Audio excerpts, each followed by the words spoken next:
Assalamualaikum warahmatullahi wabarakatuh. Kami dari kelompok 6. Pada video kali ini kami akan membahas tentang Al-Khas fi Al-Quran. Ayo kita simak bersama-sama. Oke, langsung aja kita ke pembahasan yang pertama. Pengertian Al-Khas. Arti khas adalah kebalikan dari kata am atau biasa. Jadi, jika memahami arti lafaz am secara tersirat, bisa juga akan memahami lafaz khas. Sedangkan kata khas digunakan untuk menunjukkan arti khusus. Dari segi terminologi, merupakan pengucapan yang tidak boleh lebih dari satu makna, sehingga makna yang dimaksudkan dari pengucapan khas adalah makna khusus yang diambil dari makna umum. Yang kedua, pengertian Al-Quran. Al-Quran adalah kitab suci yang diberikan oleh Allah kepada semua orang yang beragama Islam. Al-Quran juga adalah sebagai firman Allah Subhanahu wa Ta'ala yang diberikan kepada Nabi Muhammad SAW yang ditulis dengan bahasa Arab dan dibaca dengan nilai-nilai ibadah. Al-Quran turun untuk semua orang di dunia, bukan hanya orang Arab saja. Semua huruf dan kata dalam Al-Quran sebagai kalam Allah yang berbahasa Arab dianggap memiliki makna dan tujuan yang tertentu. Selanjutnya, konsep al-khas dan dasar penafsiran. Konsep al-khas dan maknanya, arti khas merupakan kebalikan dari makna am atau umum. Oleh karena itu, jika Anda secara tidak langsung dapat memahami makna lafal am, Anda juga dapat memahami makna lafal khas. Oleh karena itu, tidak semua penulis yang membahas khas dalam bukunya memberikan pemahaman akhir tentang lafal khas. Sedangkan konsep dasar penafsiran dapat digolongkan menjadi 4. Yang pertama, aspek metodologis. Yang kedua, pengetahuan yang diperlukan. Yang ketiga, kriteria atau kualifikasi. Yang keempat, etika. Selanjutnya, karakteristik lafal al-khas.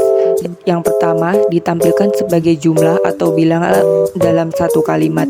Yang kedua, al-khas adalah bentuk lain dari kata khusus yang dapat digunakan dengan jenis, golongan, nama, atau nama pribadi. Yang ketiga, lafal raqabah mu'minah memiliki pengertian khusus karena mengacu pada satu jenis, yaitu hamba yang beriman. Selanjutnya, hukum al-khas. Lafal yang ditemukan dalam nasyara tentu memiliki makna tertentu kecuali ada bukti yang mengubah maknanya. Oleh karena itu, jika ada kemungkinan penafsiran yang tidak berdasarkan bukti, maka qat'iyan dilalahnya tidak puas. Akibatnya, ketika lafal khas disajikan dalam bentuk mutlak tanpa batasan, maka lafal memberikan keunggulan berupa tatanan hukum yang mutlak, kecuali ada dalil yang membatasinya. Selain itu, ketika pengucapan itu digunakan dalam bentuk perintah, maka perintah itu memiliki keuntungan berupa hukum wajib atau ma'mur bih, kecuali ada dalil yang mengubah maknanya. Selanjutnya, ada karakteristik lafaz al-khas. Jika lafaz nas diungkapkan dalam bentuk atau ciri-ciri sebagai berikut. 1. Ditampilkan sebagai jumlah atau bilangan dalam suatu kalimat. 2. Al-khas adalah bentuk lain dari kata al-khas yang dapat digunakan dengan jenis, golongan, nama, atau individu.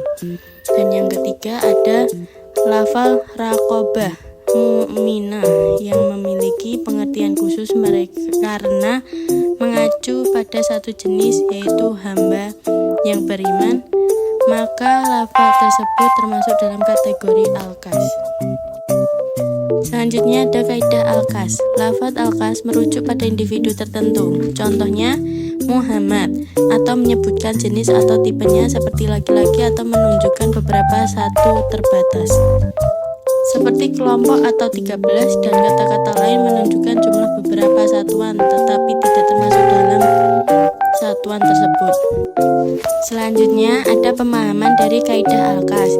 Menurut definisi Al-Khudari baik bahwa lafal khas ditentukan untuk menunjukkan arti khusus, baik ditunjukkan untuk pribadi seseorang seperti lafaz Muhammad, Abdullah, nama orang, ditunjukkan untuk suatu macam seperti lafaz insa'anu, manusia, dan juga bisa untuk menunjukkan benda konkret seperti lafaz ilmun, ilmu yang diciptakan untuk memberi pengertian banyak yang terbatas seperti lafaz tasalatsun, 3.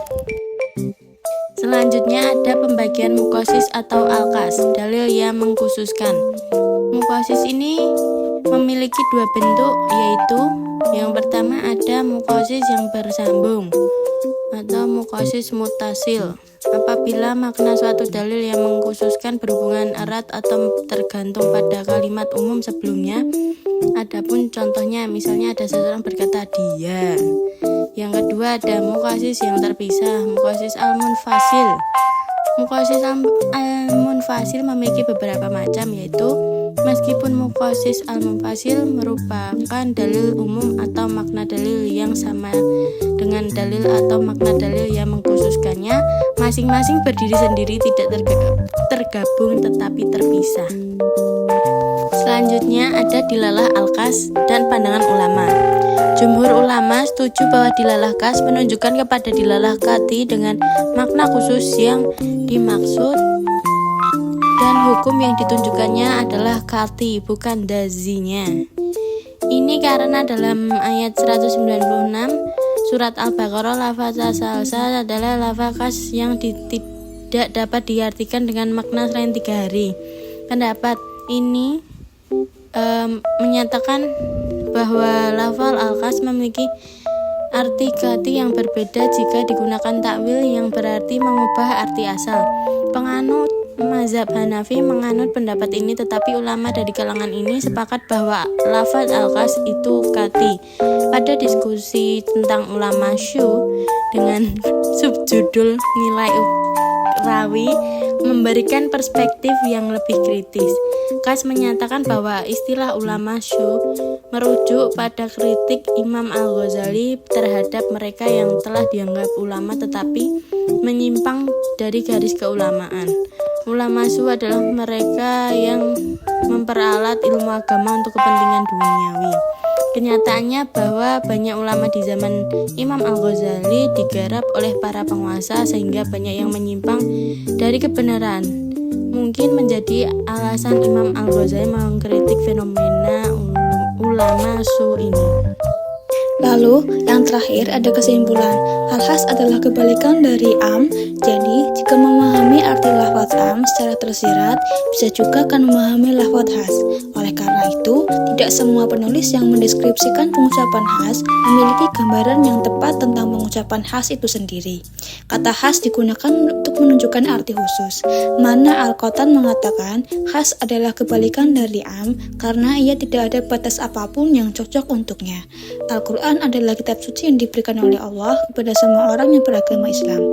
Semua aspek kehidupan orang Islam dibahas dalam kitab ini. Ada banyak pendapat tentang etimologi kata Al-Quran. Al-Quran juga memiliki kriteria dari ayat-ayat Al-Quran, yaitu beriman, adil dan amanah, dan rasuli.